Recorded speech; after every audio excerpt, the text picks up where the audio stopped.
Hey there, ghouls, gals, creeps, and mutants. The Undead Matt here. So, recently you might be aware of the fact that we have been changing things around for the podcast. And one of those things has been to actually find a new place so we can actually distribute our content out so that way it can stop taking away from our budget. Yeah, that is literally one of the reasons. And I'm being completely honest with you about it because when we started the show, we had to get used to the fact that a good chunk of our budget how to go to a media host so our content could be distributed to iTunes and Spotify and Google Play and all the other major and not so major platforms that stream podcasts. So when I heard the fact that anchors can do it and will do it for free, I was immediately skeptical, thinking that this is too good to be true type of thing. Well, thankfully, I am more happy to be wrong than I am right in a lot more instances. And this is one instance where I'm glad I am wrong. Not only does Anchor not charge you to distribute your content, but they actually pay you to actually put out your content. That's right. They will actually pay you and do not require you to have a certain amount of listeners in order to do that. Which it kind of blew my mind because again, when we started, we understood the fact that you needed a minimum amount of listenership in order to get sponsors, in order to get paid from your media host. But thankfully, Anchor does not work like that. They built this site with the eager podcaster in mind for the eager podcaster.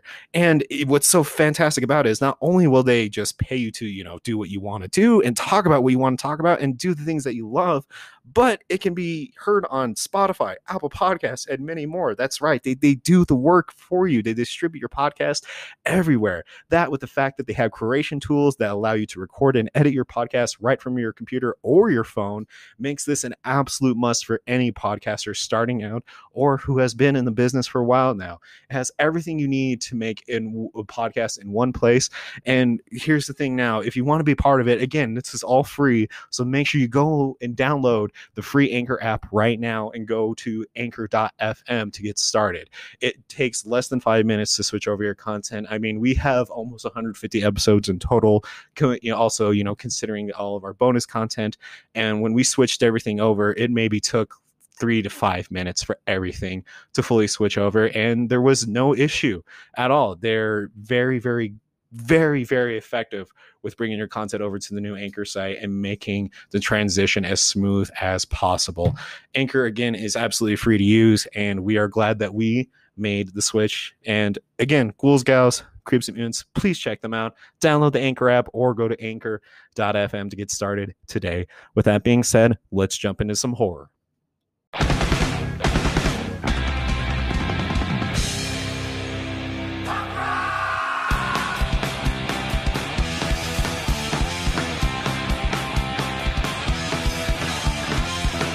Welcome back, everyone, to the Punk Rock Horror Podcast. I'm Matt, of course. And I'm Cody.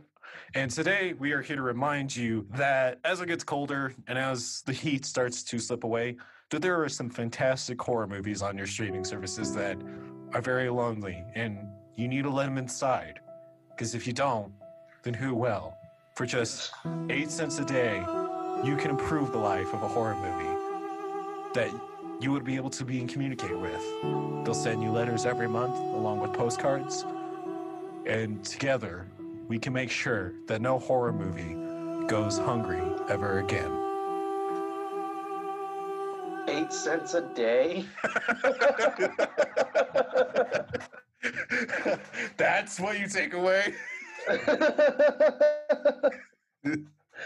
was just like, who's going to pay 8 cents a day to anything? With your subscription. I forgot to mention there's a subscription service. My bad. Okay. I thought that was good. That was a good PSA. I feel like that's how they sound all the time when I would be like waiting to fall asleep late at night on public access channels. 7, 8. It's here. You if you want to do the Sarah McLachlan, I'll do the PSA. Okay. I'm waiting for you. You got to start it, and I'll jump in. Yeah. In the eyes Hi, Matt here from the Punk Rock Horror Podcast. I'm here to talk to you about a serious matter that's plaguing this nation. Thousands upon thousands of horror movies every day are going underappreciated and unwatched. With your subscription to the Punk Rock Horror Podcast, you can assure that just for even 8 cents a day, that a horror movie that you subscribe to will be taken care of and fed and brought inside.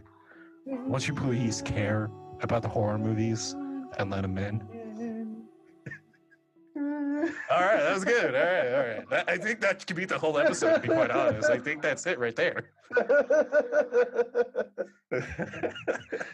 I felt like changing it to In the Arms of a Demon since, horror. Okay, So. good. I was like, I really hope you either threw something in, or I hope Leo shortens it enough, or it's quiet enough in the background. Because if you actually sing In the Arms of the Angel, I don't know if we can get in trouble for that. I don't think we can. I think we'd get more in trouble if we actually played the actual In the Arms of the Angel by Sarah McLachlan. Oh my god, that'd be But that was so good. funny. We do good. We should do more of those. Everyone's probably like, please God, no. I'm never getting that time back. Why would you even do Too late. We're going to. That's how we're going to do all our PSAs now. Just like you just open into the every episode and I just come in and start talking about some stupid bullshit that really doesn't matter. Remember, always to make sure that you wiped all the way. Like you don't want to leave a trail. Remember, technically tomatoes are considered to be fruit. Oh my God. Your stomach already thinks that potatoes are mashed. Because you chew it. Ah. How come you could drink a drink, but you can't food? Oh my God. How come if you walk on your feet, you tiptoe? But you don't actually walk on the tips of your toes? How come there's a D in fridge, but not refrigerator? How come Zoe, spelled Z-O-E-Y, and Z-O-E are said the same, but not Joey? I hate you. Because it's either Joey or Joe. No, I know. That's why I said I hate you. All right. Talking about things we hate, I think that's a good cue to move into our next segment of the show called Something We Love and Hate. If you're new to the show or have been here for a while, you already know what this is about. But if you aren't new, I'll tell you what it is about. What we do is basically just take something that's happened the past day, week, or month that we viewed that's either irked us or infuriatingly pissed us off, and we feel the need to talk about it here on the show and give you our perspective. But we also follow up with something that we love and have enjoyed in order to bring you smiles. Also, real quick, this is also a remotely record podcast presented to you by the Slashing Cast Network. Make sure you check them out. Make sure you follow up with them. They have an amazing website. Again, I feel like I got to tell you guys all the time, the content creators that they have on there are fantastic. They are bringing out some great ideas, some great content, just a lot of great things in general, to be quite honest with y'all. Make sure you check them out, slashingcast.net. Please do so. Yeah, check them out. There's a lot of good stuff. And you know what? Just because we like them enough, and because we also don't want them to be mad at us, today's segment is also brought to you by slashingcast.net. Hey, at least you can't say that we aren't honest, right? So seriously, jumping into it. So I feel like every single thing that we talked about that we hate, especially last Friday's hate segment, has been a bit heavy. Yeah. So I kind of wanted to bring it a little bit more back to something that's more horror related and not the type of horror that we have to live of a reality that we have to accept, sadly. All right, this is going to probably This is going to be super divisive because I'm on your side with this. But bear with me. Just let me explain my point of view of this.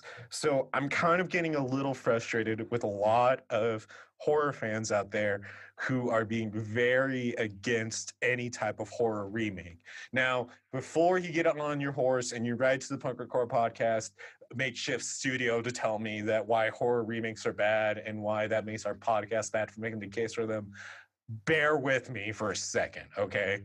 Not every horror remake is a great one. There are some absolutely terribly awful ones that just should never been made. One of mine that I will say that was absolutely awful was Poltergeist. I will admit that was just the worst type of remake you could ever remake. One movie no one was asking to be remade, and yet they remade it. And you know what? Sam Rockwell was a protagonist in that movie, and he couldn't even save the movie.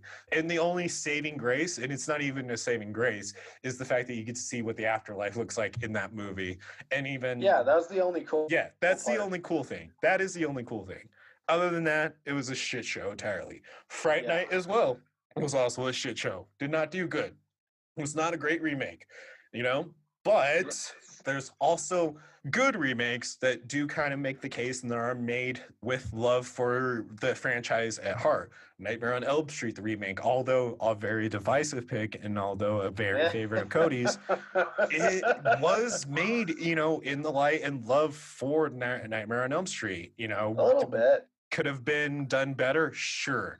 Yeah. Have we made that point? Yes. Go listen to that review about it and you'll hear it. Yeah. Point being, Well, though, I mean, shit. Look at honestly, probably the greatest horror remake ever in It. If nothing ever got remade, we wouldn't have gotten the gem of It Chapter 1. It's arguably even better than the original. And like, also look at Dawn of the Dead, the remake of that. Fantastic. Like, we've gotten some awesome remakes. The Evil Dead remake. Like, that's probably my favorite, to be quite honest with you. What am I saying? Probably. Yeah, no, it is my favorite. Yeah, I was like, don't lie to yourself. Probably. Shut the fuck up. For me, It Chapter 1 is probably my favorite remake out of all the remakes, and that's saying a lot because I really like the remake of Child's Play. I know a lot of people are shitting on it, but I think it's solid. I honestly, every person I've talked to in person, I have yet to find someone that didn't like it. Or didn't find something about it that they really liked. But like It Chapter 1, it's a remake and it is one of the highest grossing horror movies ever. Yeah, I agree with you entirely. I actually do. I really do, because the new Child's Play remake was fantastic, and I feel like we talk about how great it is all the time on this show. Because it is. But that and Evil Dead are going to be the examples that I want to use here, because fact of the matter is that remakes aren't, and we've kind of made this case before, remakes aren't always a terrible thing because they do give the chance for certain franchises to live again. So some that I'm like talking about that I'm more looking forward to is, believe it or not, like, for one, first choice, the Candyman reboot that's coming. I am excited for that.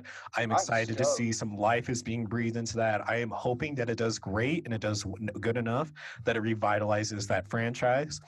And on top of that, man, the other one that I'm really excited about is Hellraiser. I've talked about on the show that the most recent one was it was just like too tongue in cheek and to the point of it trying to be gross. Like, it was trying to be too gross out than it needed to be.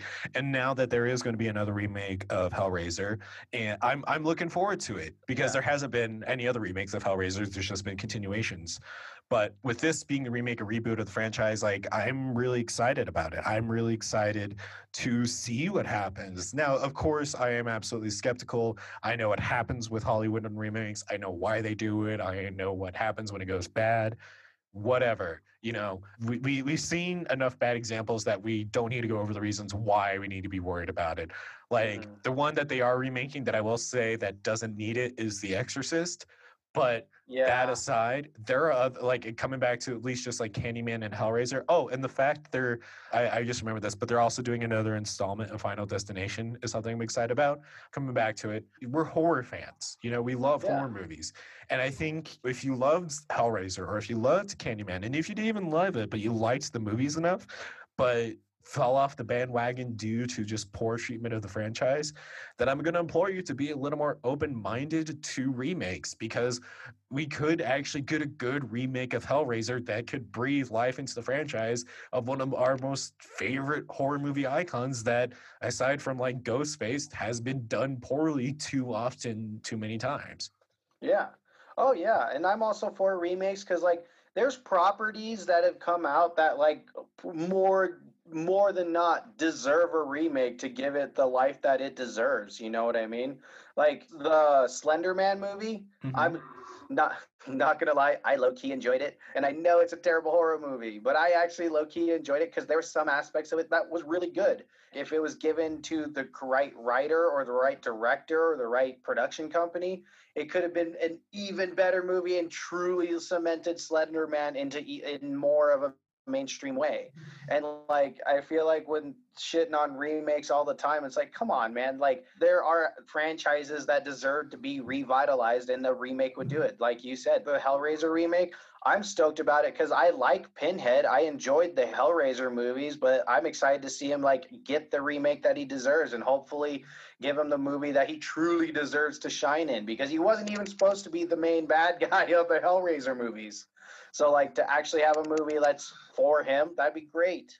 That's my thing, man. Like, and I've noticed that this is kind of like added to the collective mindset recently with a lot of horror fans, especially like horror fans that are really against like Hereditary and Midsummer. Even if you make the case to them, like I feel like I always come back to those two being an example, but honestly, Well, those are they're the the most new prevalent ones. I mean, like literally on Horror Everything on Facebook, there was somebody who made a comment saying like, "Hey, I just watched Hereditary. What does everybody else think about it? I liked it. Did you like the twist at the end?" And like I was just like, cue the I hated it comments in 3, 2, and sure enough, like after a certain amount of positive comments about it, there was also the same people coming back saying why they hated it. I'm just like looking at this and I'm just like, look, guys, like the horror medium genre in general is supposed to be the one genre out of all of entertainment that accepts, and has a more open-minded outlook on stories and types of horror stories that are being told. Now, obviously, I get it. Like, yeah, if a track record is proven that they're going to keep coming out with bad remakes, then, whatever, fuck whoever at that point. My opinion doesn't mean anything at that point, I guess. But the overall, what I'm just trying to get at and say here is that, like, is that I don't think we need to be so closed off to remakes. Because look, dude, if you hate the remake so much, we both know you're still going to go see it. So why do you even say that you hate it if you haven't even seen it yet? Like, at least Yeah. wait to see it. And then if you're still like set on hating it, then say, hey, I've seen it and I still hate it. That's how I was feeling about the new Child's Play movie. Like I was, oh my god, think all the way back to the second it was announced and we talked about it. I was so against that remake. I was so against it because I was like, Chucky's still new. He's still fresh enough to like. Oh yeah, you keep were wanting them going with to it. Like, continue hardcore with the what is it, like the Cult of Chucky? After Cult of Chucky, yeah, like because I loved Curse of Chucky, I enjoyed Cult of Chucky, and I was like, oh my god, there's still so much more you could do with it. And they're like, oh, we're gonna remake it, and I was like, you just came out with these two. I'm just and like, motherfucker. Yeah, but they're like, no, we're gonna do a movie of this, and then we're gonna continue the original storyline. I was like, okay, fine, whatever, but still, fuck the movie. And I went and saw it, and I was like, oh shit, this is actually really fucking good. And like, Erin, she's as much of a Chucky fan as I am, if not more, and she loved the remake. She even said it was great. Well, and that's what I mean, man. Like, it just deserves so much more love. It deserves, or not. I mean, Child's Play deserves more love, and remakes deserve more of open-minded type of approach. Like, I get it. Like, if you've been burned by a remake so much, then you're gonna hate it. But at the same time, like, there's also this issue with people that are very subjective and biased with it, who will hate a remake regardless because they grew up with the original. And you know what? You're not going to be able to change that type of mindset because that's this was mine. This is how I know it. My nostalgia is attached to this, even though I'm not willing to admit that this is part of my argument. But remakes are terrible. Like, sure, if you're gonna argue about Friday the 13th, we can maybe agree on that, to an extent. But if you're just gonna write off all remakes, especially if it's your favorite movie and you hate it and you're not willing to be changed mind and you're not willing to have your mind changed, i.e. like Cody and Aaron did, then I mean, come on, man. Like, you're making it harder for for any good horror to come out in general, because if you're not even gonna like a good horror movie that's getting some fresh air blown into it, then how are you going to say you're going to like anything else? And then, I mean, at that point, you're just really splitting hairs, and we're getting to an argument with this. It's just like, I like this and not that type of argument, Yeah. I guess that's just my point, is even if you grew up with the film, don't be ignorant to new forms of artwork. Yeah, still be skeptical, but be willing to follow through with actually watching the movie with an open mind. Not just I'm going in to hate this, but an open mind, and really, really just, I don't know, take it in, give it a chance. Don't just write it off just because it's not from the 80s. And also, like, if you end up not liking it because you like the original one because you grew up with it and stuff like that, you could also be like, it's not my thing, but if you enjoy the remake, cool for you.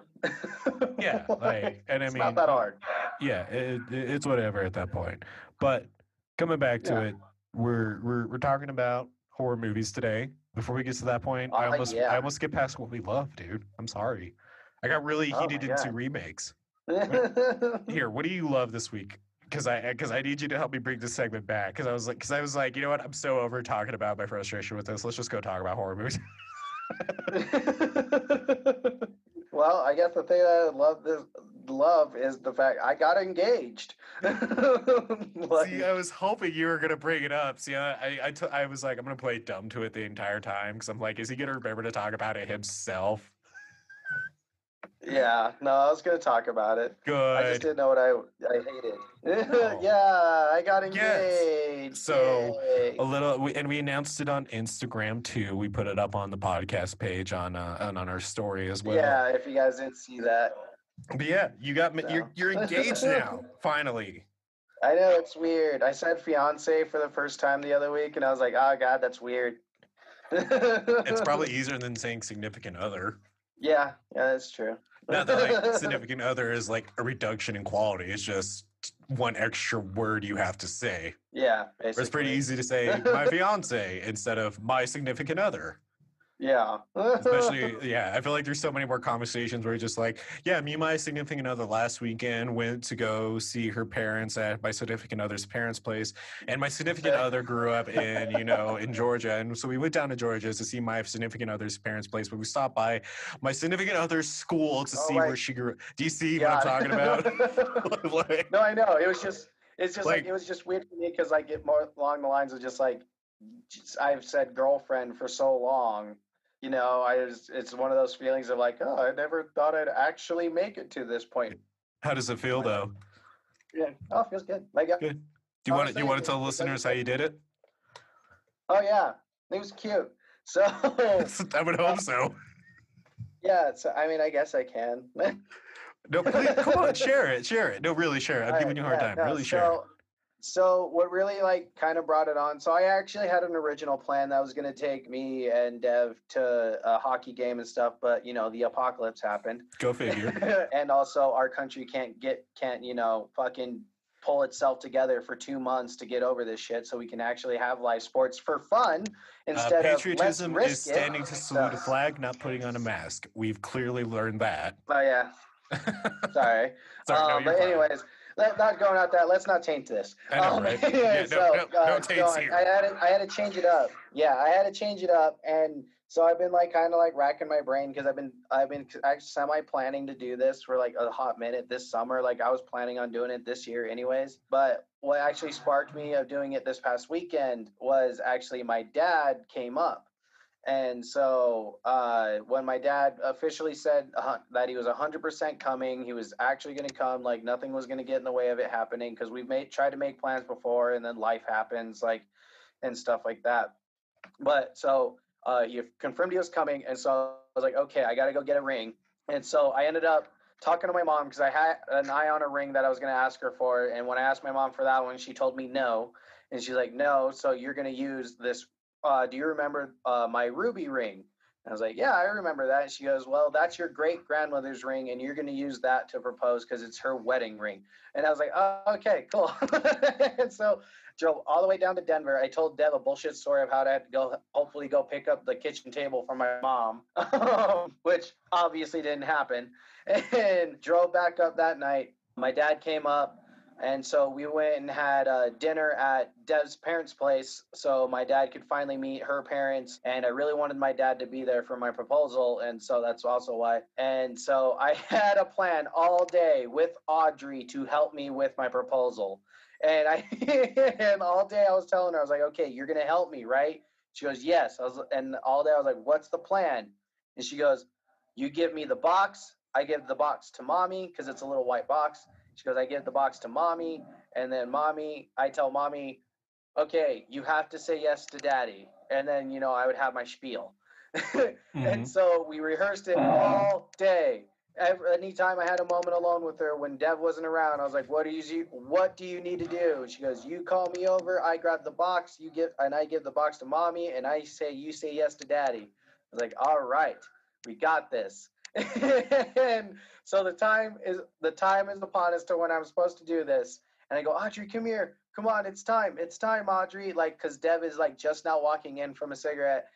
And Audrey goes, no, and chucks a ball that she has at her uncle. And so I was like, okay, I'm just going to have to do this without her because she's obviously not going to help me and she's cranky now.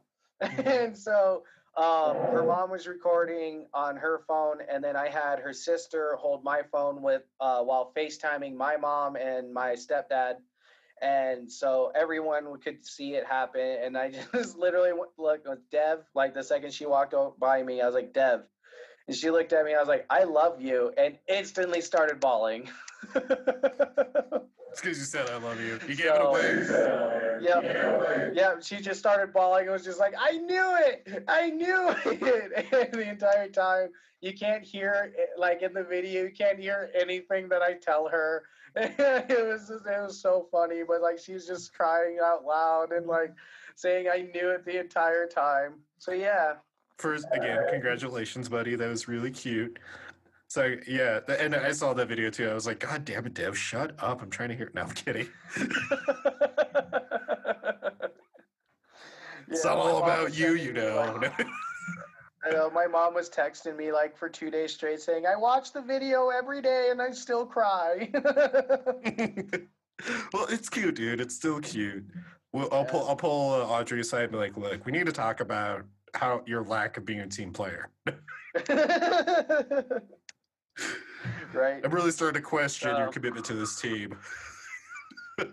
Yeah, right. But yeah, so we're trying to figure out how we're gonna do the ceremony and if we're gonna just sign the like pick a day that we want to be our anniversary and do a courthouse first, and then figure out when we can try and do a ceremony. I know some people told me already like, well, people are having ceremonies. You can have your wedding ceremony and everything now, and I'm like, no, I'm not gonna risk I don't want to be that guy. Yeah, I'm not going to be that guy. Like, yeah, so we're going to have a giant wedding ceremony in the middle of a pandemic. Me. Yeah, like that's been that should have been what we hated, man. People still doing gatherings regardless. Like that and gender reveals are like the dumbest fucking thing to do right now. I swear to God. I mean, I've always hated gender reveals, but I have my own reasons for it. But like we talk about the pandemic so fucking much already. No, we needed something good. This is good. Take a break from talking about it because like, come on, just wear your fucking mask. Like, come on. Like, I'm tired of not being able to go and do things. Just fuck, man. Put your shit aside and wear the mask for 2 fucking months and stay inside for the most part. We all want to go out and do things. Just come on. Don't hold your breath. I want to have a ceremony. I know. I'm sorry, buddy. But no, that's the thing I love is I got engaged. Well, no, it's sweet, dude. I'm excited for you again. Congratulations to you. Congratulations to Dev. It's an exciting time, and honestly, it's couldn't have happened to 2 better people. Thanks. I think that's the phrase. That does mean like you're the best people it could happen to, right? Like I feel like that's what that means, right? Basically, what that saying means is like it couldn't have happen to better people, meaning like you deserve this. So like that's why you mostly hear it when someone like, yeah, Steve and Diane got a divorce. Like, oh, it couldn't happen to 2 better people. It's kind of like, yeah, I saw that coming. They kind of deserved it. Well, now I'm questioning. Should I have even said that? And it's like Hitler, died. Oh, well, it definitely couldn't have happened to a better person. Well, you get what I mean. That's kind of like what the saying means. Yeah, no, I know what you mean. We're just terrible. Way to bring up divorce is the example. Thanks. Your saying brought it on. Yep, to be fair, this plane crash started by me falling asleep at the wheel. It's like, so if it ever happens, I'm going to tell Deb the reason why we're getting a divorce is because Matt said it couldn't happen to 2 better people. Knowing Dev, she would then probably respond and be like, you know what, that's a fair point. I'm definitely not mad at him. I hold no resentment towards Matt at all. You just get a text, fuck you. It never happens, and we always talk about when it will, but it's never going to happen. So... No, it's not. Like, I've always brought, like, whenever I talked about, like, getting married and stuff like that, I always wanted to make sure, like, there's like it's not to beat the statistics or whatever. It's like the fact that I know it's a person that I want to be with and stuff, and I know we evolve, like people evolve and change, and they're like, oh well, you guys are still young, you might change, and it's like, yeah, but we're gonna change together, and I know that me and Dev will evolve and change together because like we're very communicative, and that's like the basis of our relationship is knowing that we're gonna evolve together. Well, and you guys have Support each proven that you other. can go through the worst of it and still come out on top. So Yeah, no fucking kidding. I'm sure you guys are going to be fine. I have full confidence in both of you. Yeah. That's what I love this week is the fact that you two both have decided to, even though you got to go through do the whole sign the papers and whatnot. I'm considering it tying the knot. So that's just me. Oh But yeah. point being is that's what I love this week is the love that you two have and just the fact that it's finally happened. Because I swear it's like the only celebrity couple I've cared about at all this year. Everyone else can go fuck themselves. I don't care if they get divorced. No, it's just fun. No, it's just fucking funny because like till this point, like everyone has been bothering me. Like, so when you gonna pop the question? When you gonna pop the? Even my mom started going like, so when you two gonna get married? It's like, is it gonna happen anytime soon? Like, I don't, Mom. Like, Yeah. See, I didn't do that. I knew not to do that. I'm a it's good been person. funny. I'm kidding. Yeah, no, I've had this planned. Like I've been planning to marry Deb for a while. Like I've had it in my sights and everything. For me, I've been kind of waiting for like the right moment. Like I feel like I've always been. It's one of those things where it's like I've always wanted to like have the perfect moment and whatnot and stuff. And I just honestly, it was just waiting for me to have the right moment for when I was ready to like finally just outwardly say it to her. That's honestly where it comes down to. It's like the right moment. It's never going to be this perfect romantic thing in the movies or whatever. Like the right moment is you'll know. You'll know when it's the right moment. It's when it's right for you and you know you're ready to do it.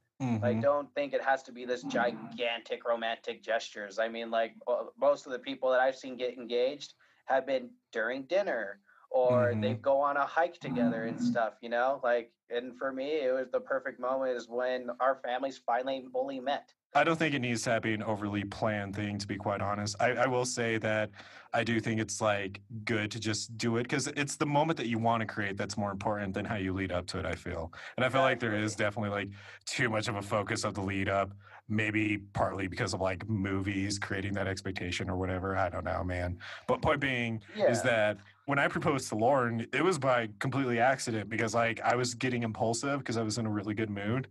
And I was like, I'm going to do it right now. And then like, I was like, no, I don't want to do it like this. I want to do it a different way. And she accidentally saw the ring and was like, what the hell is that in your hand? I was like, it's an Oreo. I'm going to eat it. Don't worry about it. And you're like, oh, this is going to hurt coming out. Yeah, and I was like, she caught me, but it was a cute moment nonetheless. But anyways, we need to jump into it. Enough cute moments aside. So let's jump into like since we talked about love and engagements, let's talk about Satan. Satan. That would be the track that we would put on our punk album that was supposed to be annoying. It's just called Satan. Satan.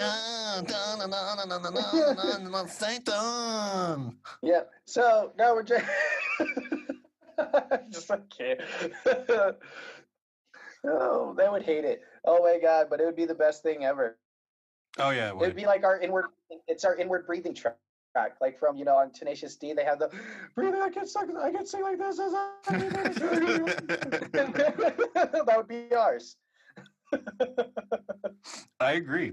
All right. Anyways, so obviously we've been talking about Satanism, so we obviously picked one more set of movies to review that are about Satanism. Yes. Jumping into it, I think I finished on The Blackcoat's Daughter last time.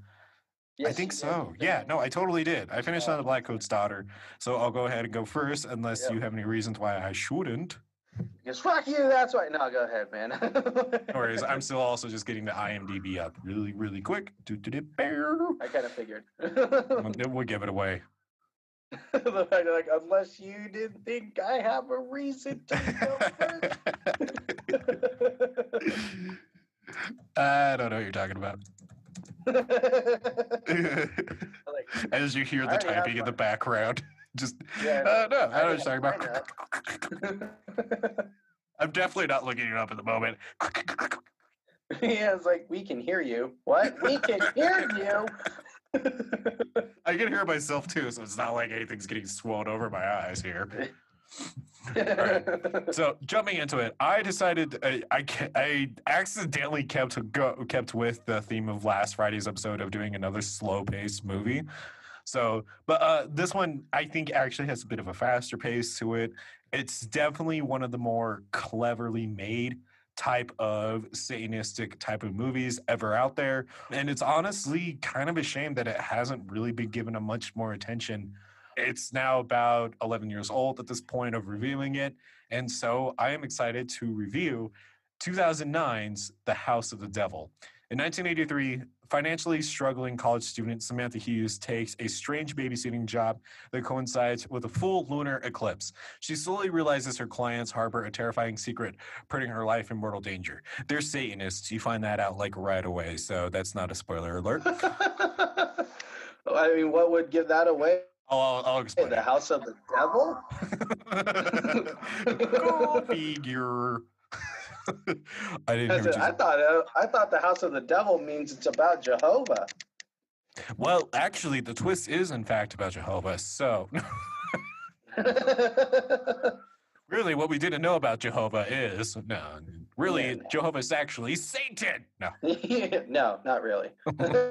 But again, directed by Ty West, written by Ty West, stars Jocelyn Donahue, Tom Noonan, and Mary Woronov. So this movie was, I still want to confirm it because I'm not 100% on it. So if you want to follow up on your end, Cody, that would be great.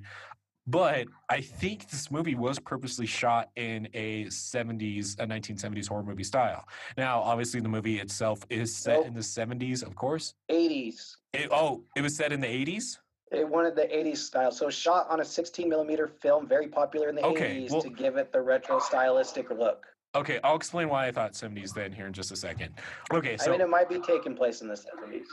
Well, either way, point being is that the aesthetic that it is shot in is actually really refreshing in an odd way. I mean, obviously they keep with like the nostalgia back then with like, the tape deck, being carried around by Samantha Hughes as she's listening to it, puffy jackets, the whole ordering from a pizza place, on a, babysitter's night as she's staying in. It has that very kind of like tropes that we've learned to expect from the type of 80s horror we've seen whenever there's been a babysitter involved in a horror movie in general. So there's just kind of like a lot of these nuances. So, I mean, even those that are so obvious like that to things that being so subtle with just like how the movie intros. I mean, it opens up with Samantha basically going through this open home and saying that she's interested. Finally, she gets it. She gets the home because the landlord's just like, I know what it's like when my daughter was trying to find a place to live. It's hard to come up with that money, isn't it? I'll give you, I'll give it to you. I'll waive all the fees as long as you can just give me the down payment or like first month's rent, I think is what they say. She says, or some shit like that. Yeah, no, it's like first month's rent. And so at that point, then Samantha Hughes starts to walk back to the college dorm she's staying at, listening to her tape deck. And so this is where like the 70s, 80s aesthetic really starts to, sink in because they're introing the movie how they did back then, which is like still frames of the protagonist going about their daily routine, introing who's in the movie. I mean, so like it'll start off, there'll be one scene which is like her walking down the street, freeze frame, still frame, and it'll be like Jocelyn Donahue as Samantha Hughes in this big bold yellow text. And I get that specific about it because I want to really paint this picture because it does play out like that. I mean, honestly, it made me think of kind of like The Blob, or I think The Blob does this, where they do the intro credits within the movie itself as the movie's going along. And so like that just like little nod, I really, really enjoyed. Like it's kind of like, honestly, it's not just an overall example of the love of horror, but it's a genuine love of horror and a genuine love of 70s/80s cinema, which is obviously filled to the brim with this movie. I mean, again, in obvious and not so obvious ways as the movie goes on. So as it continues on, she's talking, trying to figure out where she's going to come up with the first month's rent by Monday so she can get this new place. And so she finds a pamphlet on her college campus or not pamphlet, a flyer for a babysitting job. And so she calls the number on it, and then this voice in a very calm, eloquent manner picks up and says, "I can come meet you. It's an emergency. Thank you." Type of conversation. And so she's like, oh, right now? Okay, well, we'll go ahead and meet right now. And so she goes and waits at it's the main building. It's the main building of any campus. And I don't know why, but my words are escaping me at the moment. But basically she's going, that's not as important as Marcia, the scene itself, where she's waiting and sitting on these steps and no one ever shows up. So then the scene then transitions to, exactly what you said. But the scene transitions to her going to this pizza place with her best friend, and obviously some banter goes back and forth between them. Be like, "Oh my God, I can't believe that dude was such a dick and stood you up." She's like, I don't know we're gonna get the money.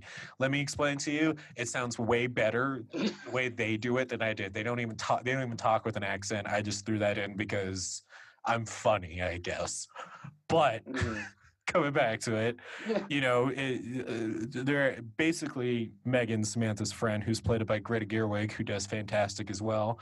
She was also in the movie Lady Bird. If you haven't checked that out, it's not a horror movie, but I do recommend checking out Lady Bird. Fantastic.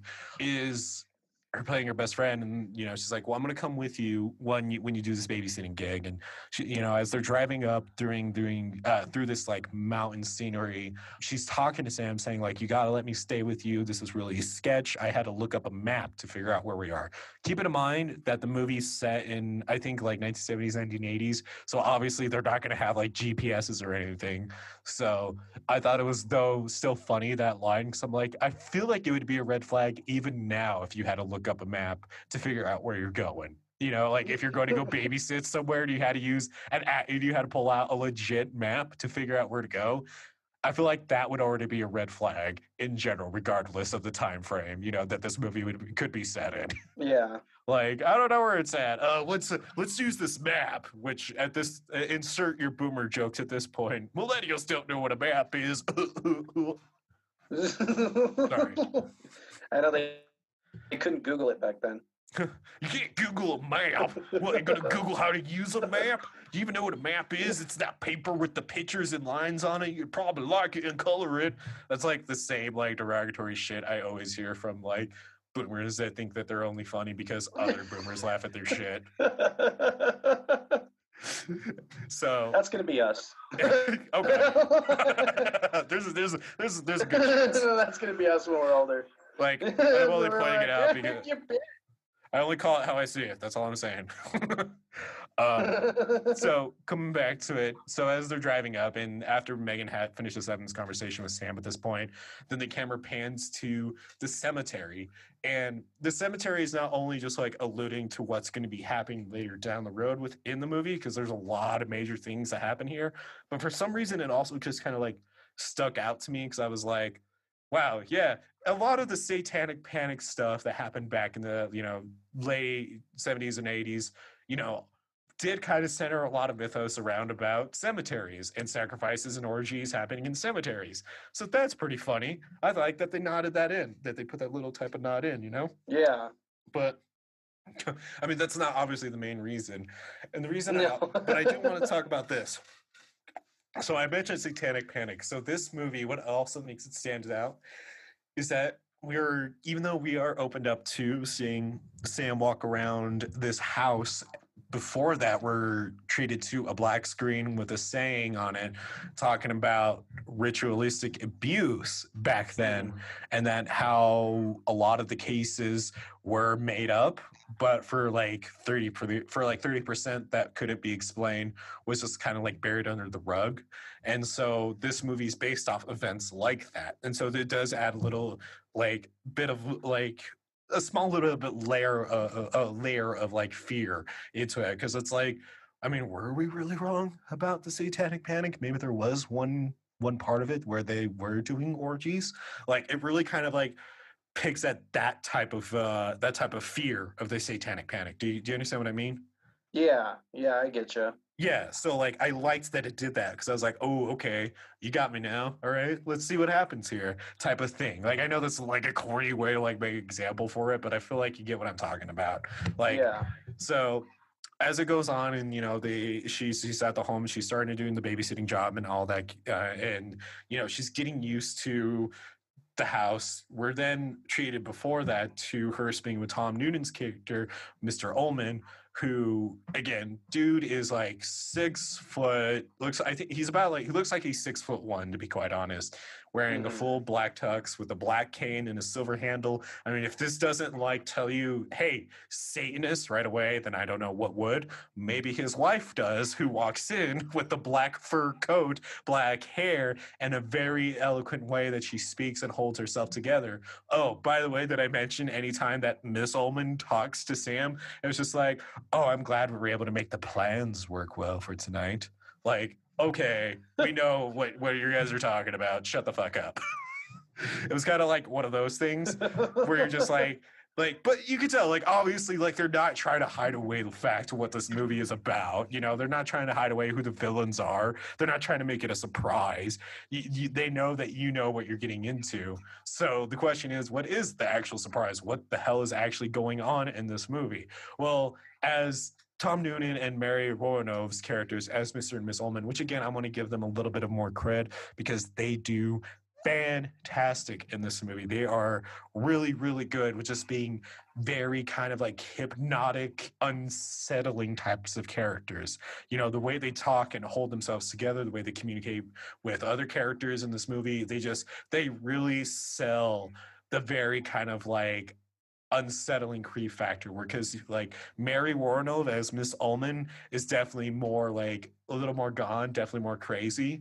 And so because of that, you can tell she just kind of has like a natural like I don't want to say feistiness, but kind of like a very just like cutthroat. Yeah, I would say that a cold cutthroat type of demeanor. She gives it off really well. Whereas Tom Noonan's character is a little more sinister in that he's goes with the type of like understanding, loving neighbor type of way he talks in the movie and the way he presents himself. And so then when you eventually find out that that they're Satanists and they're trying to sacrifice Sam, which again, not a spoiler warning, you kind of figure it out early on. It's not like it really hides it away from you. It really just adds into that overall. And I like it for that. I think it did it really, really well. And I think it was smart the way they did that. And what's also funny is that I also want to make it a pro is that Megan, before leaving, because she actually does leave for a moment, Sam comes out and tells Megan, they're paying me $400 for just 4 hours, which even today's standards, 400 for babysitting job is ridiculously good. So, I mean, back then must have been phenomenal. Is, like saying like they're paying me really well for this. And, at this point, Megan's just like, Sam, we said they would leave if they are weird. This is bona fide weird. They lied to you. They said that you're going to watch a kid and now you're watching an elderly woman. That's lying to you. Like, what about this doesn't make sense? And Sam's like, but I need the money. And Megan's like, okay. So I kind of made it a pro that I was like, Megan is smart and Sam should listen to Megan more often. Because what ends up happening at this point is that Megan obviously, like I said, goes along with it and then ends up at the cemetery to just like take a smoke and take a break before she goes back, or before she goes back home to come back and pick her up later on at night, pick Sam up, I should be specific, as she's trying to find a light and waiting for her car lighter to warm up to light her cigarette. This hand with a lighter comes out of nowhere and lights Megan's cigarette. Now, there's a scene that happens here that I'm going to give you a heads up about that is a spoiler. So if you don't want it to spoil for you, I'm going to recommend that you skip ahead like 30 seconds. It's not a long spoiler, so just bear with me on that one. But going here in 3, 2, 1. All right, this is the point where you want to skip, or otherwise you're going to get a spoil of the part of the film. So at this point, as he's trying to light the cigarette for Megan, Megan's just like, where the fuck did you come from? You scared the shit out of me. I almost died. Why did you do that? Why are you just in a cemetery? And so the guy that like tries to light her cigarette is just like, sorry, I didn't mean to scare you there. Wait, aren't you the babysitter? And she's like, no, I'm her friend. I'm not the babysitter. And then right as she says that, he pulls out a magnum and just blows her face off. And so Jesus. so that's the end of the spoiler. We're coming back from it now. So yeah, so it shows the full effect too. Like you know, I'm trying to get like anatomically somewhat correct damage and blood. And it's just like already telling you what type of movie you're getting into, which I'll tell you right now, buckets of gore, 4 out of 5. It is when the blood in this movie is shown, it is done in a very good way. The FX are on top. It's fantastic. It is shocking. It catches you by the eyes, or not catches you by this. It catches your attention, and you can't pull your eyes away from it. But at the same time, it's not overly gory. There isn't like body parts being detached. Aside from the one spoiler I just went over with, there isn't really much brutal carnage that's else like that throughout the entire film. But the blood that is used, there's an abundance of it, and it's well done, so it warrants a good 4 out of 5. So this is basically where the movie really just kind of picks up its pace somewhat, and where I kind of got to give it a con.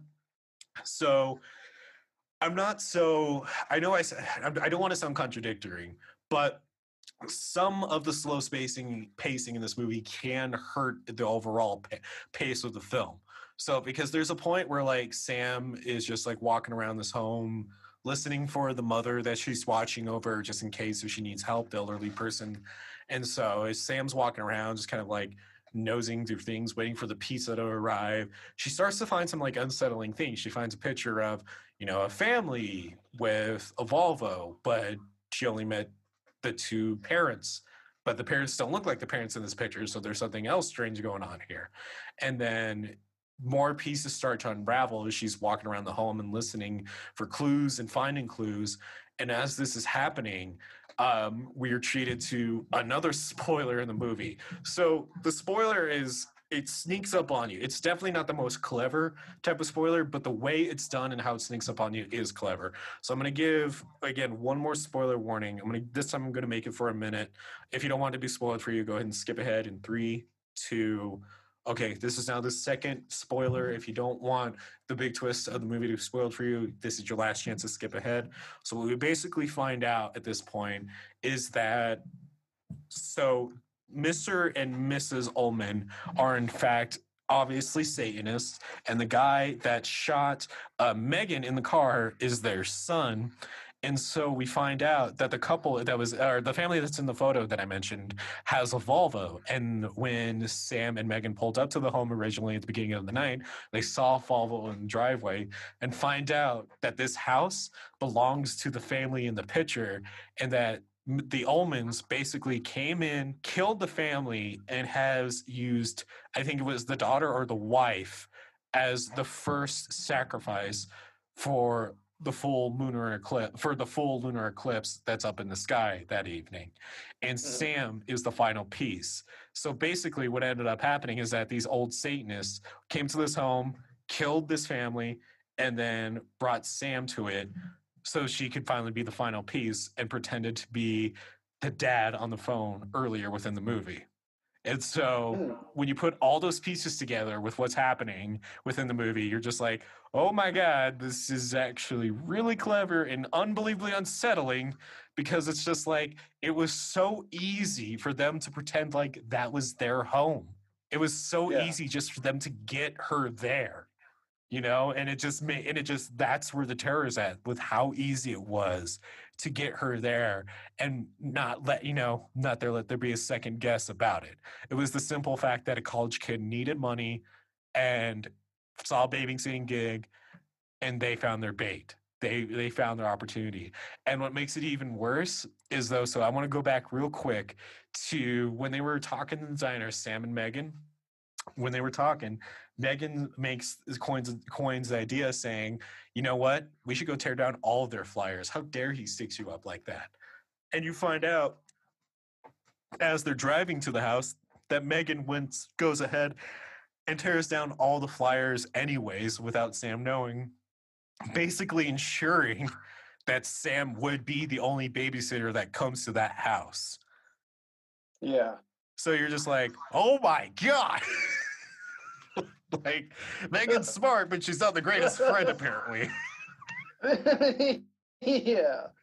So eventually, obviously they finally like get Sam, they attach her to the pentagram, and they're trying to do their sacrifice. Sam does get out. I won't tell you how, because that scene alone, like, it doesn't warrant a spoiler, and I think it's just a good intense scene just for you to see without it being spoiled in general. She finally gets out and is smart, because there's one point where she's like gets hit over the head by Mary Warrenow's character, Miss Ullman, and Miss Ullman does what I feel like any stereotypical Satanist villain in a horror movie does, where she goes off to have a monologue, but in this case pulls a whole Disney by looking through the window up into the sky and says, "God, speak to me. What is it you want me to do?" And like takes off her wig, and he's like, "Oh God, the real terror is that she's bald."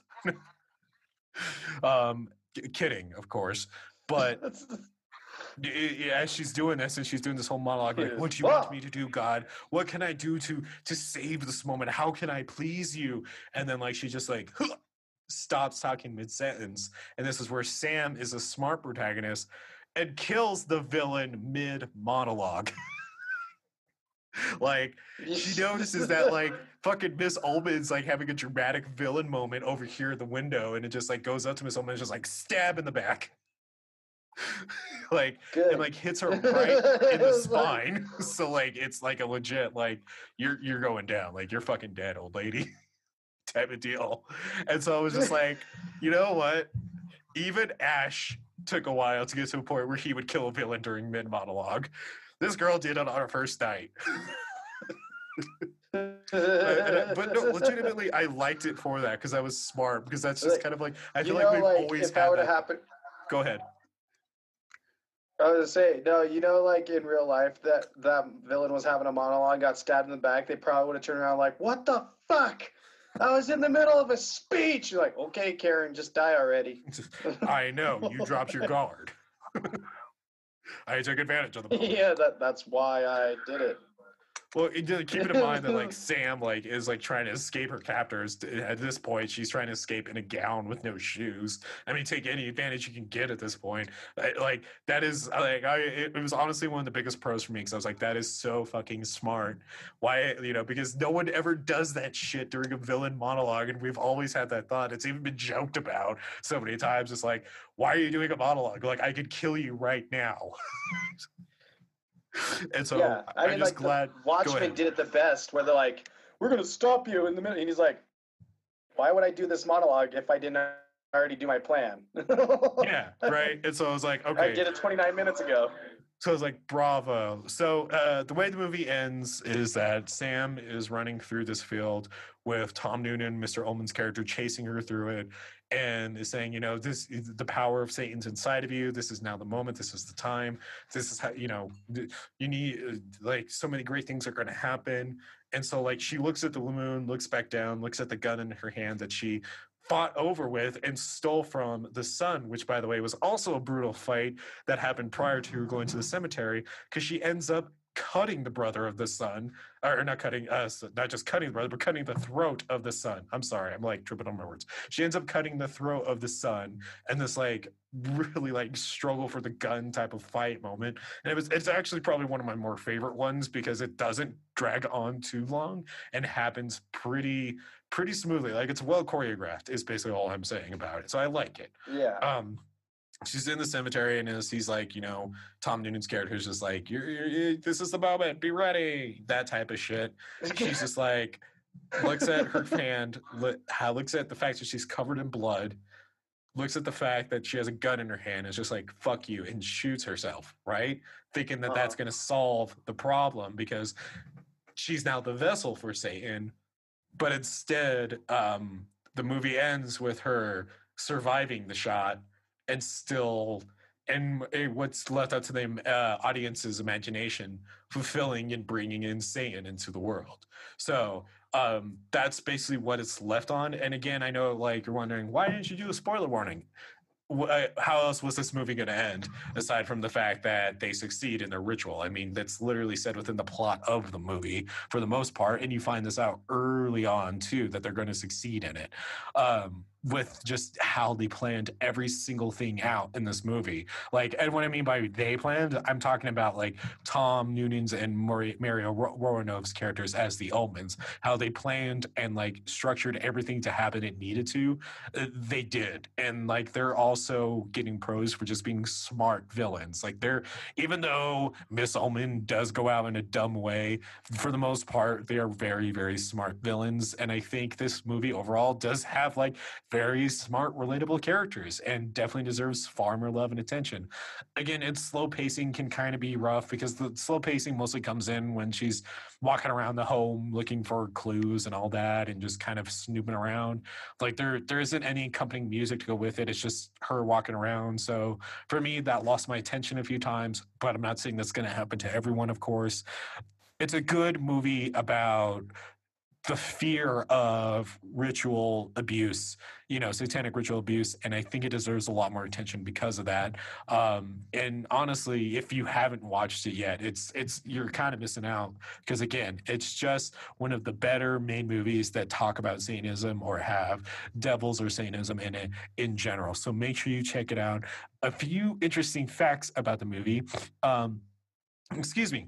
Promotion released on VHS in a clamshell box. The last major motion picture released in that form was A History of Violence, which came out in 2005. The film that Samantha watches on TV while babysitting is George A. Romero's Night of the Living Dead, obviously 1968, a film in the public domain, so the filmmakers didn't have to pay rights to use. Oh, well, duh. Deliberately shot in the same kind of style and using similar techniques as the splatter films of the 70s and 80s, which it emulates. And the whole movie was actually shot over a period of only 18 days. Mine was too. Really? That's funny. Yeah. So I wanted to just real quick, if you want to check out it. Oh, sorry. I was just going to tell them where they could check it out real quick. No, I was just saying I wanted to throw that in because I know when we get to my movie review and we start talking about the tree for that, we will forget this. So if you want to watch The House of the Devil, to be specific, you can check it now with a subscription to Sling TV. If you have a Prime subscription, you can watch it there right now. YouTube, Google Play, Vudu, and iTunes from $2.99 to $3.99 rental price. And the movie, again, it still sits on a 85% for Rotten Tomatoes, 6.4 out of 10 for IMDb, and a 4 out of 5 for Shudder. So make sure you check out The House of the Devil. Again, it's one of the better made movies about Satanism and ritual abuse in general. So that's my movie. Cody, I don't know if you have any other thoughts about it before you get into yours. Oh no, I'm excited. I'm going to check that movie out. Yeah, it's a really good movie. Like, really, the aesthetic alone is worth investing in, and then sticking for the overall ride is the best part. Yeah, I mean, you sold me on the gunshot, so. I hope I sold a lot of people on the gunshot. Yeah. So, all right. No, I'm excited, and so jumping in that one, So I decided to do 2014's Starry Eyes. Starry Eyes. So, like, I just think it's kind of funny because we both talked about or we brought up or at least I think I brought up, I don't know if I brought up on the actual podcast, but I talked to you about how last episode I did the more like fun, fast-paced movie and you did the slow burn movie, and the one before that, the first Satanism one, you did the more upbeat movie and I did the more slow burn movie-esque type thing, like the longer, more serious one. And I feel like we both ended up picking slow burns for this one because, like, my movie Starry Eyes is definitely a slow burn, but let me tell you, the ending, holy shit, it pays off. So I just thought that was kind of funny though. But yeah, anyway, so synopsis: a hopeful young starlet uncovers the ominous origins of the Hollywood elite and enters into a deadly agreement in exchange for fame and fortune. So, not gonna lie, just with everything coming out these days about and like the past couple years about the Hollywood elite and everything with that, and now like the Me Too movement and the Weinstein case that happened like a year or two ago. Fuck, I can't remember exactly how long that was ago, but I read the synopsis and I was like, oh, this is going to be a great one to talk about now because it's relatable. And I just laughed and chuckled, and that's why I changed my view to this one. And I'm glad I did. It was directed by Kevin Kolsch and Dennis Weidmeyer. It was written by Kevin Kolsch and Dennis Weidmeyer. It stars Alex Esso, Amanda Fuller, and Noah Segan.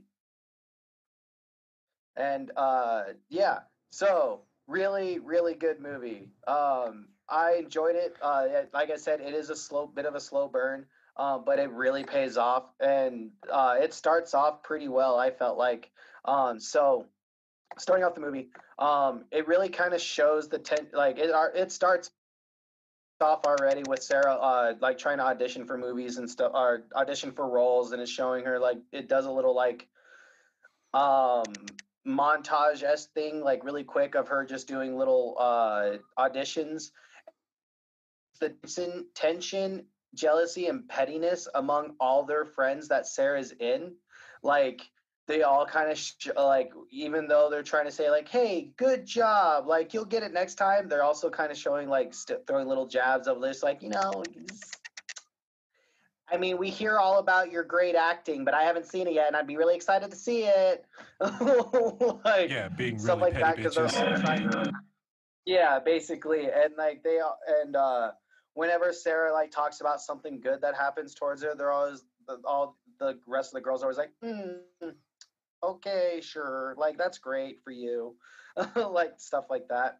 And so, but there's this one really like funny moment where they kind of do that to her, and they boop her on the nose, and it does like a flash forward, and it's just so perfectly timed. It was just, I thought it was really funny. She goes, "Oh, don't worry, Sarah, you'll do better next time." Boop, and it's flashes forward, and but it turns up turning to be a dream, and it's fucking intense, man. So like it shows like kind of like Sarah's psyche, and it shows exactly like where she's at in her mind, because it shows her reading the script, and she's reading the script and she looks up, but then she looks back down at the script, and then some of the words disappear, or some of the letters disappear, and it keeps showing her doing that. And then she starts bleeding from the top of her head, and she like bleeds everywhere, and like the auditioners are just like sitting there like going like nothing's happening, and she's freaking the fuck out, and then she like flash forward and she wakes up, and you're like, Jesus. She wakes up right in time for her audition that she got from an email for this movie called The Silver Screen, or Silver Scream. Sorry, You're but okay. but yeah, so she's auditioning for this horror movie, and that's what she tells her friends, and that's when they start showing these little petty things. They're like, "Oh yeah, you're gonna be a scream queen," like don't be typecasted, like stuff like that. But so it shows her at the audition, and it shows this girl coming out of the audition, and she's just crying her eyes out. And so, but Sarah goes in, and the one of the auditioners, I don't know if they did it on purpose or like, but he gave me a straight up Patrick Bateman vibe. Like the dude kind of like gave, like was almost like he was trying to mimic Christian Bale as Patrick Bateman, just from the way he looked, and like he Oof. held his lips kind of like that, like almost pucker semi duck kiss face that Christian Bale just naturally has. You But know what I I mean? mean, is it natural or does it seem I like don't too try know. hard? I don't know, because the guy like even talks just like how Patrick Bateman did in the movie, where he was just like really meticulous and like, "I'm sorry, Susan, I really need to return my videotapes." Like that's how he talked. Was exactly like Okay. how Patrick Bateman. So I almost feel like it was kind of like a nod to him, because he even dresses really proper. So I was like, "Oh, I wonder if that's a nod to American Psycho." But but yeah, so I thought that was cool. And I definitely, and okay, so after this, she does her audition, and it was really good. Like you can tell, like she put her heart into this audition. Like I thought it was really good, and it looked like she was vibing really well with the auditioner when she was reading the lines with them. And he just says, "All right, we'll call you back." Like right afterwards. I really liked the actress, Alex Esso, because she just does such a great job in this movie, because she has a complete and utter breakdown after this audition. She goes to the bathroom and just has this fucking hard, just breakdown. It's really rough watching it. Like, it makes you uncomfortable. She's pulling her hair out of her head. Oof. She's like freaking the fuck out. And then she opens the stall door and bam, the other auditioner, the lady auditioner that was in the room, didn't say a word, is standing right there. And she goes, "We'd like you to come back and do that exact thing." And she's like, "What?" So they call her back to redo her audition, and they just want her to have a complete and utter breakdown in front of them. They're like, "Do what you did before, do it." And she's like, "What do you mean?" She's like, "I want to see that passion. Have your breakdown." Like, they're just pushing her to have this breakdown again, not read any lines. And so she finally, like, they finally push her to a breaking point. And she finally does it again, starts ripping her hair out of her head again. And then like seizes on the floor and looks like she's being possessed, and like they're just entranced by her by doing this. And the actress does such a good job. So like, if I like, out of everything through this entire thing, like her acting, so like, pulls Literally. her movie, because she is such a phenomenal actress in this. Like, that is my biggest pro for this movie, is her acting. So and so like, it kind of, and then it starts going through her day to day. Like, she's really excited about this movie. Like, she tells all of her friends that she's getting a second call back, and like they're kind of like being a little petty towards her. And so, but there's one that's really in support of her, or there's two of them, and they're all, so there's one guy who she's kind of interested in, and he's trying to start a movie. And he's casting all their friend group in the movie, and he keeps asking her to be a part of it. And her other friend is also like her roommate. She's super nice to her. But my biggest con in this movie is that this movie doesn't really make you care enough about her friends. Like, they almost make, like, they have their moments where they're really nice to her and like, oh, that's cute, cool. But they don't really make you invest in them as much. And that's a big con, especially for what happens at the end. I'm not going to get into it when I get there. But I just want you to know that's my con, is like, they show instances of their friends caring, and like they show a couple instances, like her roommate lays under the covers with her in her bed and like pep talks her, and like it shows like her roommate's supposed to be the real like level-headed nice one and stuff like that. But like, she's not on screen enough to really like care about her that much. So, but I'll that's one thing that I'll say about that. I'll get into it more later.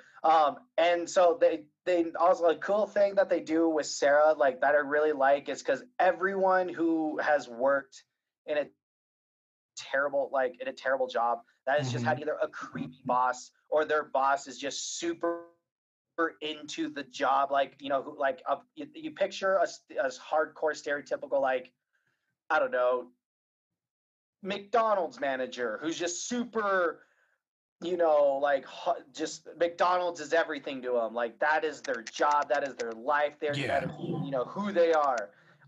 But they're a little creepy. And so, like, they have this moment where she stands up to her creepy boss, and like, you're fucking pulling for her, like, yeah, because she's gonna get this part, and you don't know why, but you know something's wrong, but you don't know why yet. But she's standing up to the creeper, yeah. Like, they do a really good job for you actually caring about Sarah. And then her second, but then she goes back for her second audition, and this is where things really start like turning the tables like on her. Is so what they tell her is like, they go, so we need you to disrobe, and the room is in completely dark. And then they turn a light on her, and then it's just a camera and then a light spotlight just shown on her, and she can't see anything else. And they go, we need you to disrobe. She's like, what? And they're like, please disrobe. And so she's like, that's not a part of the movie. And they're like, well, we need you to be bare. We know that you can act and you can read a script, but we need to see you bare, is what they're telling her. And so and like, you can see the uncomfortableness in her. Like, this is what I mean by like, her acting is so good. You could just see the uncomfortableness as she's disrobing in front of them. And like, they tell her to really, like, she needs to get all the way naked. And she's just like getting really uncomfortable during the entire thing. And you're getting uncomfortable because you're like, oh my God, she doesn't want to do it. But then something changes and something happens. And then like it starts strobe lighting, and she starts getting really into it, because they're telling her just to like release herself, like just give in to your primal wants and your primal needs. and all this stuff, and she starts like kind of getting off on it, like, and it's like flashing, but you start seeing also like kind of flashes of monsters, like, but they're like really quick one frame clips. And so I really like the editing in this scene. It's kind of like, so they talk, it's like that thing they talk about in Fight Club, where back in the day they would splice one frame of a porno in kids movies if they pissed people off, you know, shit like that. They do that in this movie, but instead it's like splices of a monster face or something gross, and it's really quick and really subtle and really dark, so it just makes you feel uncomfortable, and it's really good. And this is when you really start seeing the change in Sarah, because she goes home and all her quote unquote friends are hanging out around this pool, and one of them slips and smashes her fucking face in the concrete, and there's just blood everywhere. Like, there's a lot of blood in this scene. Nice. And Sarah just kind of giggles, like, yeah, like, and she's supposed to be like this kind of like sweetheart type thing, you know, like the good girl just trying to get her, but she giggles at this, and her roommate catches it and like kind of has a gross look on her face. It's like, what the fuck? But like, she has and yeah, but then it just kind of ends. And so progressing through the movie, like, her auditions become more like really fucked up and stuff. I'm not going to go into detail too much, because you need to see the movie to see these for these things to start making sense. And so her third audition doesn't go very well, because she doesn't do what they want, and then she starts going through like a bit of like a denial stage, because she denies them, and then she goes and begs for her job back at the store with the creepy boss. But then all of her other friends, like, they end up telling her, like, she tells her roommate what happened. And so basically, okay, I have to kind of, sorry, I'm going to backtrack a little bit. I have to kind of talk about it. So basically, the producer of the big studio like starts doing, like, puts his hand on her leg in the third audition, and then he starts like advancing his hand up further and further up her leg, and says, like, you know what you gotta do to get this role. And like, she denies him at this point, and she goes and tells her roommate, and then her roommate ends up telling everyone else, and everyone tells her that they're worried about her because how fucked up that is. Like, to get along in this life, you shouldn't have to do those things, you know, you shouldn't have to do that. And so, like, you can tell that's a small jab at, like, because it came out in 2014, about, you know, the Hollywood lifestyle of how to get up in the world and stuff, because that's like around the time where some of those accusations were all coming out, you know. And so I feel like that was kind of a commentary on that. And so she starts like going through regret, though. She starts going like, well, maybe I should have done it, because this was going to be my big break and stuff like that. And all her friends are trying to tell her, like, no, don't. Like, even like, there will be other chances. Like, her other friend who's making the movie, the guy that she has a crush on, he says, you can be the starring role in my movie. Like, it's okay. You'll be fine. You can have other things. We'll make a movie that you want to make. You won't, and you don't have to sleep with me to get it. Like, you know, they're all telling her this, but she starts thinking, like, maybe I should have done it. And so she ends up going back, and she ends up doing something. And this is where you really see the cult starting to come out, because the producer, has a pentagram burned into both of his the back of both of his hands. Oh, that's and so, like, oh shit. And then while the act is happening, he's giving this fucking speech, and then these like fucking dudes dressed in all black like just come out of the shadows and are watching. And so this is where the cult comes in. And so things start kind of picking up here. And the movie does a really good job at making you think that Sarah's imagining things, or maybe she's not, because she herself the fucking makeup is so good in this movie. So the practical effects they did in this is so great, because she starts decaying. Like, her lips are starting to like turn black, like a little bit of black. She's throwing up all the time, feeling sick. She ends up throwing up worms and shit. And like, she looks like she's literally dying. And she has this interaction with her roommate, and her roommate says nothing about how she looks. Like, literally nothing about it. And fucking And so it kind of thinks like maybe it's all in her head, like, you know, maybe she's just doing this. And then, but then the ending comes, and this is where holy shit, man. All right, so I'm going to talk about the ending. There's a lot of stuff. There's some stuff that happens between here and now, but y'all got to see it for it to happen because the decaying of Sarah's effect is so good throughout all this, and it plays in effects in parts of the movie. But this is where I'm going to put buckets of gore. 5 out of 5 is just on this ending. So I'm going to give you a 1. All right, fine. 4 out of 5 since it wasn't everywhere. It's got to be honest. We got to be honest about it. Okay. I know. Let me say what. All right, if you watch the movie, once you see the ending, you'll get what I mean and why I want to give it a 5 out of 5. So, quick 1 minute spoiler warning. Starting in 3, 2. Okay, so Sarah's decaying to the point where her eyes like look dead, and she gets a phone call from the place or from the producer, and he's saying, "Well, of course you're dying. You have a point right now to be born into something, and you know what you got to do." And so she goes to her friend's place or her friend's house and fucking straight up murders everyone. She like guts one of the girls. She slices her face off, like her cheek off, and then just starts stabbing the shit out of her. Goes into the next room and beats another one's face in. You see everything.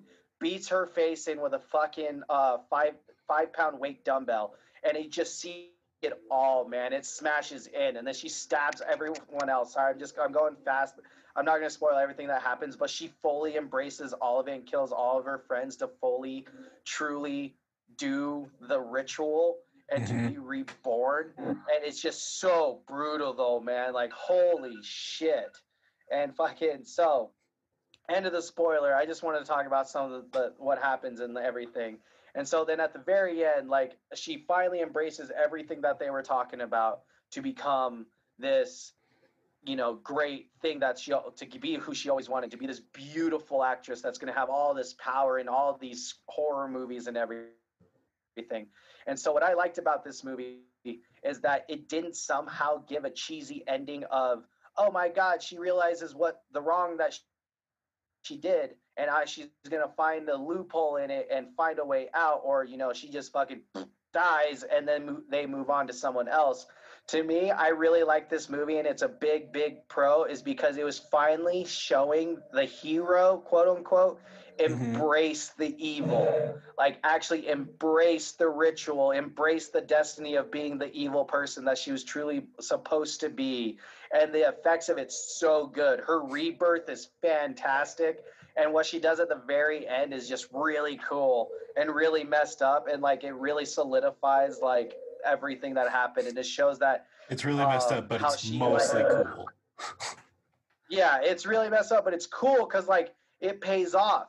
The story actually pays off of like everything that this cult was doing to her, like and for what, and that they were going to win no matter what. They knew what they were doing to her, and then the ending just paid off with just like fine, like it actually showing, instead of like, you know, breaking off and doing the corny, oh, she somehow gets away and lives and breaks the curse, but like, or did she, you know, type of moment where you see like one of them in the background or something, or like, you know, there was no happy ending for it, but she, like, even though we might see that it wasn't a happy ending, she got her happy ending. And that's what I really liked about it, is it turned the whole happy ending thing on its head, because she got her happy ending, but it wasn't a happy ending. You know what I mean? Yeah. And so I really like that. So some pros, fucking fantastic acting on top of coming from Alex Esso, because she's just so solid throughout this entire movie. The practical effects are really good. The gore is fantastic. The story, I feel like it does pay off in the end. It tells the story it wants to tell. It didn't like change anything because of like producer drama or whatever. Like, I don't feel like I ever got that vibe from this movie. They told what they wanted to tell, and it was really good. My biggest con, like I said earlier, was just that I feel like with the side characters, they definitely needed to put more into them. So I almost say the movie should have been like maybe 10 minutes longer. So we could have invested more into her friends, and actually care about her friends and their characters and their character arcs and everything. But outside of that, fucking great movie.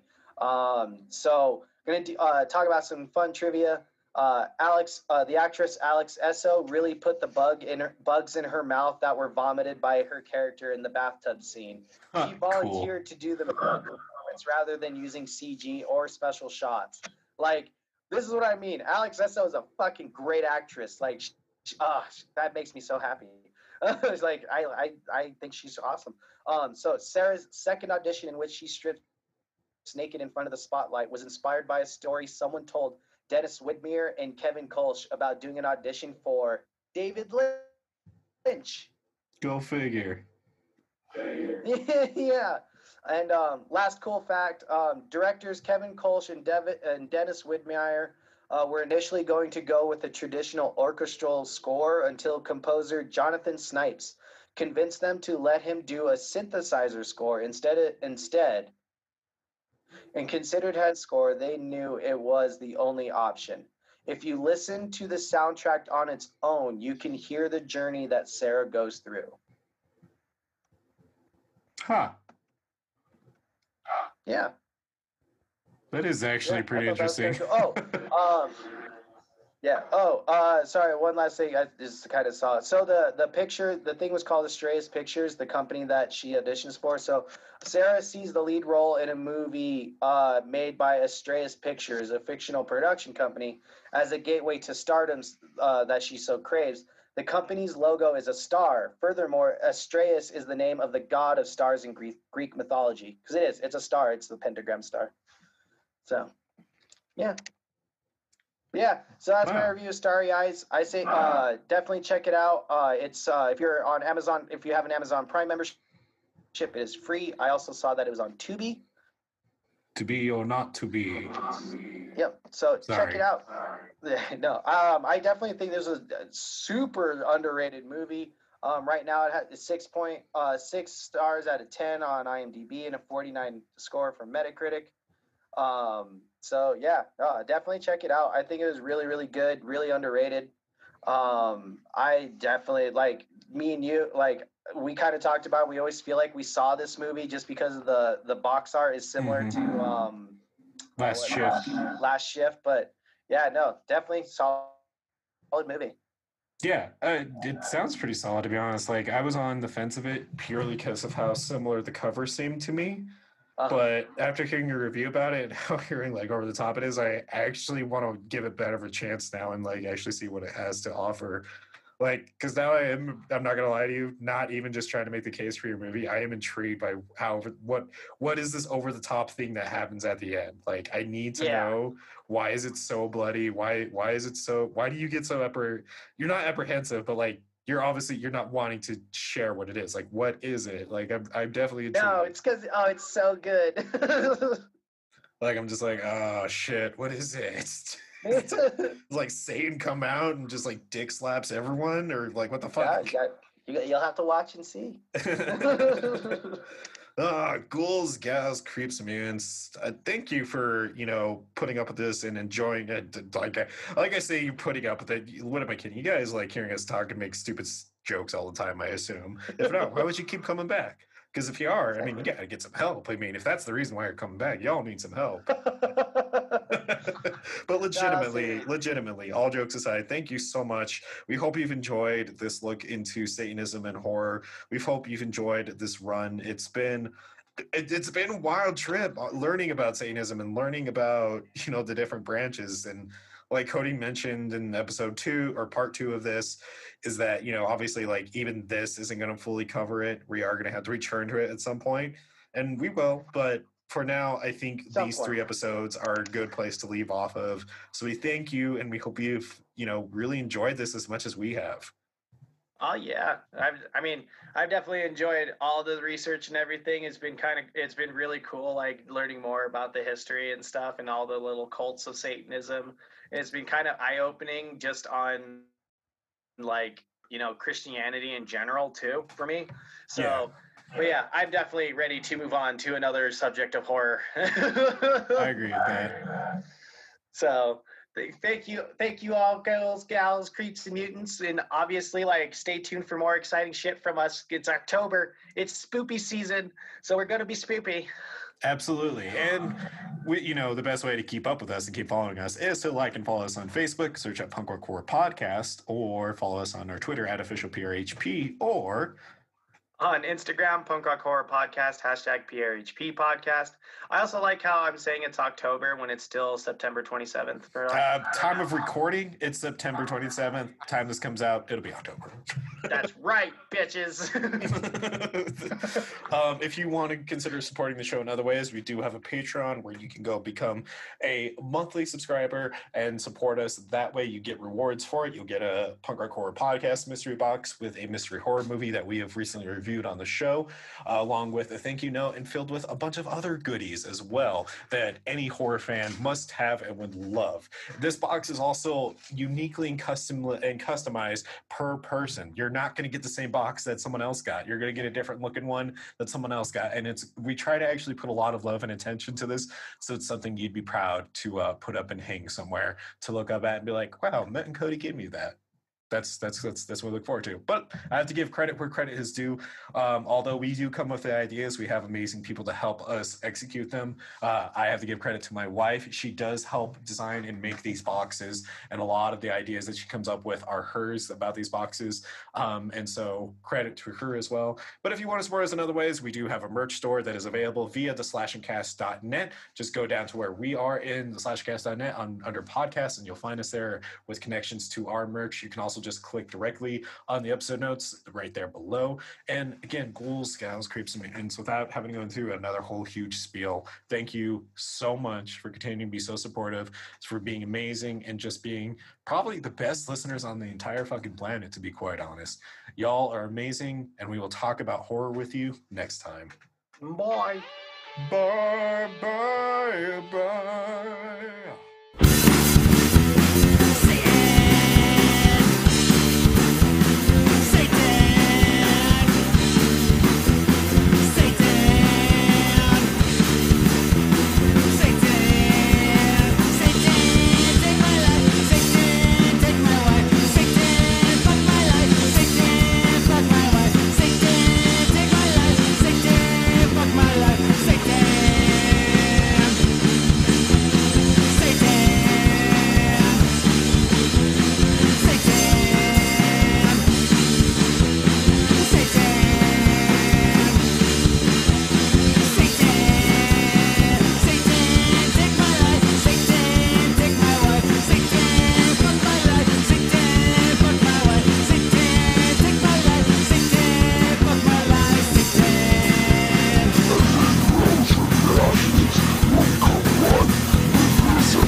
Congrats on the engagement, Cody.